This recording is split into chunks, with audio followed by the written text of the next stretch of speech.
युधिष्ठिर ने पूछा, वासुदेव आपको नमस्कार है। अब मेरे सामने यह बताइए कि चैत्र शुक्ल पक्ष में किस नाम की एकादशी होती है। भगवान श्री कृष्ण बोले, राजन एकाग्रचित्त होकर यह पुरातन कथा सुनो जिसे वशिष्ठ जी ने दिलीप के पूछने पर कहा था। दिलीप ने पूछा, भगवान मैं एक बात सुनना चाहता हूँ, चैत्र मास के शुक्ल पक्ष में किस नाम की एकादशी होती है। वशिष्ठ जी बोले, राजन चैत्र शुक्ल पक्ष में कामदा नाम की एकादशी होती है। वह परम पुण्यमयी है। पाप रूपी ईंधन के लिए तो वह दावानल ही है। प्राचीन काल की बात है, नागपुर नाम का एक सुंदर नगर था जहाँ सोने के महल बने हुए थे। उस नगर में पुंडरीक आदि महाभयंकर नाग निवास करते थे। पुंडरीक नाम का नाग उन दिनों वहाँ राज्य करता था। गंधर्व, किन्नर और अप्सराएं भी उस नगरी का सेवन करती थीं। वहाँ एक श्रेष्ठ अप्सरा थी जिसका नाम ललिता था। उसके साथ ललित नाम का गंधर्व भी था। वे दोनों पति पत्नी के रूप में रहते थे। दोनों ही परस्पर काम से पीड़ित रहा करते थे।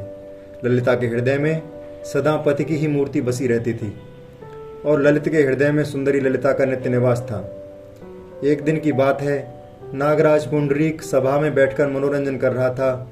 उस समय ललित का गान हो रहा था, किंतु उसके साथ उसकी प्यारी ललिता नहीं थी। गाते गाते उसे ललिता का स्मरण हो आया, अतः उसके पैरों की गति रुक गई और जीभ लड़खड़ाने लगी।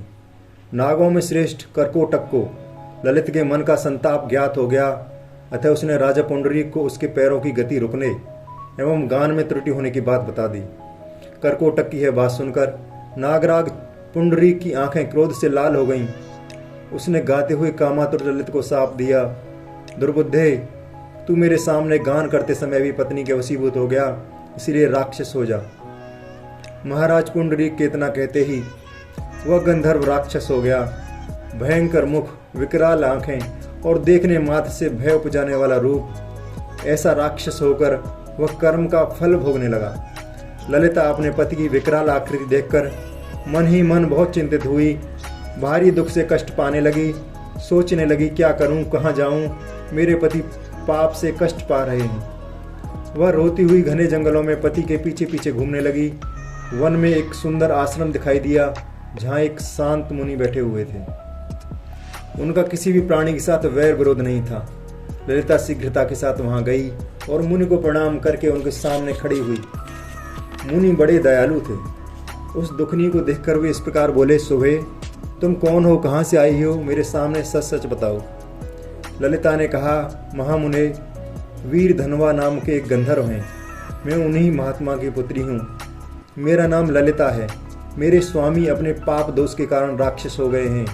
उनकी यह अवस्था देखकर मुझे चैन नहीं है। ब्राह्मण, इस समय मेरा जो कर्तव्य हो वह बताइए। वे प्रवर, जिस पुण्य के द्वारा मेरे पति राक्षस भाव से छुटकारा पा जाएं, उसका उपदेश कीजिए। ऋषि बोले, भद्रे, इस समय चैत्र मास के शुक्ल पक्ष की कामदा नामक एकादशी तिथि है, जो सब पापों को हरने वाली और उत्तम है। तुम उसी का विधि पूर्वक व्रत करो और इस व्रत का जो पुण्य हो उसे अपने स्वामी को दे डालो। पुण्य देने पर क्षण भर में ही उसके साप का दोष दूर हो जाएगा। राजन, मुनि का यह वचन सुनकर ललिता को बड़ा हर्ष हुआ। उसने एकादशी को उपवास करके द्वादशी के दिन उन ब्रह्मर्षि के समीप ही भगवान वासुदेव के श्री विग्रह के समक्ष अपने पति के उद्धार के लिए यह वचन कहा, मैंने जो है कामदा एकादशी का उपवास व्रत किया है, उसके पुण्य प्रभाव से मेरे पति का राक्षस भाव दूर हो जाए। वशिष्ठ जी कहते हैं, ललिता के इतना कहते ही उसी क्षण ललित का पाप दूर हो गया। उसने दिव्य देह धारण कर लिया, राक्षस भाव चला गया और पुनः गंधर्वत्व की प्राप्ति हुई। नृपश्रेष्ठ, वे दोनों पति पत्नी कामदा के प्रभाव से पहले की अपेक्षा भी अधिक सुंदर रूप धारण करके विमान पर आरूढ़ होकर अत्यंत शोभा पाने लगे। यह जानकर इस एकादशी के व्रत का यत्नपूर्वक पालन करना चाहिए। मैंने लोगों के हित के लिए तुम्हारे सामने इस व्रत का वर्णन किया है। कामदा एकादशी ब्रह्म हत्या आदि पापों तथा पिशाचत्व आदि दोषों का भी नाश करने वाली है। राजन, इसके पढ़ने और सुनने से वाजपेय यज्ञ का फल मिलता है। बोलो श्री विष्णु भगवान की जय। बोलो श्री कृष्ण भगवान की जय।